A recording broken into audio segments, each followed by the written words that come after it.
In this video, I want to have a look at multiplying fractions. So to multiply fractions, we've got 3 steps. First, we're going to multiply the numerators. Then we're going to multiply the denominators. And then we're going to simplify if we can. So let's have a look at some examples. So for our first example, we've got 1/3 times 7/8. So we're going to multiply the numerators together. So 1 times 7 is 7, and 3 times 8 is 24. Then we have to have a look and see if we can simplify that. In this case, 7 and 24 don't have any common factors, so there's nothing we can divide both the top and the bottom by. So that is its simplest form. For our second example, we've got 2/9 times 3/5. So multiplying the 2 times the 3 will give us a 6 in the numerator, and 9 times 5 would give us 45 in the denominator. Now if we look at the 6 and the 45, we could divide both of those by 3. So if we divide the top by 3 and the bottom by 3, we'd end up with 2 over 15. So that's our simplified answer for this one. Now there is another way to do it, but it can be a little bit confusing. So if we have 2 over 9 times 3 over 5, we can actually simplify it before we multiply.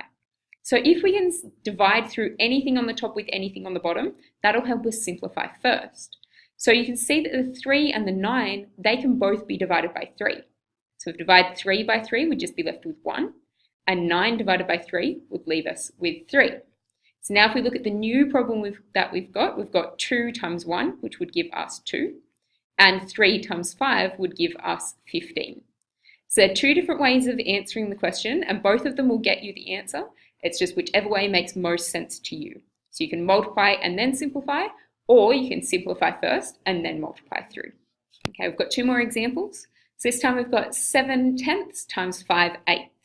So again, if we go through and multiply numerators together, 7 times 5 is 35, and 10 times 8 would be 80. So 35 and 80, they're both divisible by 5. So we'll divide the top by 5 and the bottom by 5.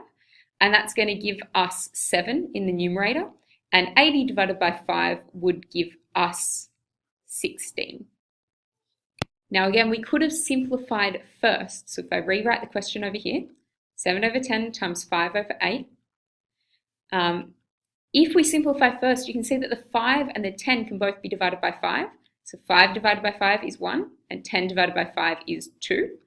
And then our question becomes 7 times 1, which is 7, over 2 times 8, which is 16.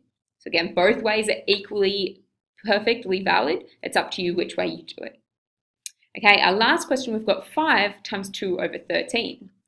Now, what might be confusing about this is that 5 isn't a fraction at the moment. It's not written as a fraction. But what we can do is we can just write it as 5 over 1, because 5 divided by 1 is just 5, but now it looks like a fraction. So now we can multiply numerators, so 5 times 2 would give us 10, and 1 times 13 would give us 13. So we've got 10 over 13 as our answer. So let's have a look at multiplying fractions.